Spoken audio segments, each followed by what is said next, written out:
RAF est une association nationale qui date d'une quinzaine d'années, un peu plus maintenant, qui au démarrage a été créée par des gens qui étaient plutôt des professionnels de la forêt et qui se sont regroupés pour pouvoir échanger sur leurs pratiques, partager leurs difficultés et qui se sentaient un peu isolés sur leur territoire. Et puis petit à petit, en fait, le réseau s'est ouvert, notamment à des propriétaires, mais aussi de plus en plus à la société civile et à des gens qui se sont sentis très concernés par ce qui se passait dans les forêts de leur territoire. Tout ce qui est plus grand que l'encoche, tu comptes 1. Donc tu fais un tour d'horizon, tu repères bien l'arbre avec lequel tu démarres. Ouais, On démarre sur le hêtre qui est là, oui, donc 1. d'accord. Sans bouger, et ça te donne la surface terrière. Et la surface terrière, c'est des mètres carrés. Ouais. Et ça donne une idée de la richesse du peuplement après. Il y a 3 piliers principaux, j'ai envie de dire, au niveau du RAF.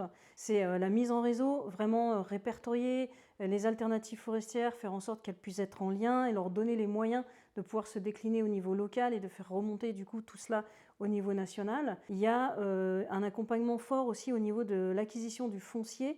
Non pas que le RAF achète en lui-même, mais aide à la constitution des groupements forestiers citoyens, aide à la constitution des associations de citoyens. Et le troisième volet, tout ce qui est transmission, via nos formations, via les chantiers participatifs.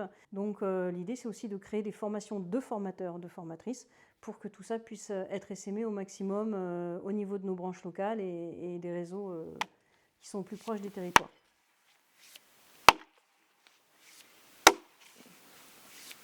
C'est du bois qui a été récolté dans les forêts du groupement du Chat sauvage, donc juste au-dessus là.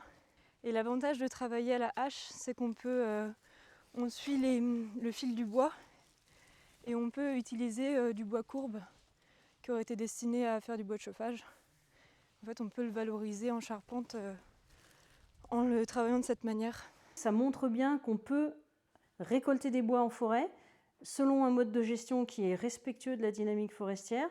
Et derrière, ça montre qu'en local, quand on a des artisans, des artisanes, des personnes qui savent travailler le bois, et notamment les bois de pays, donc ces bois un peu typiques et atypiques, j'ai envie de dire, qui ne sont pas standardisés, et on arrive à recréer un circuit court qui permet d'alimenter directement les besoins des chantiers en local.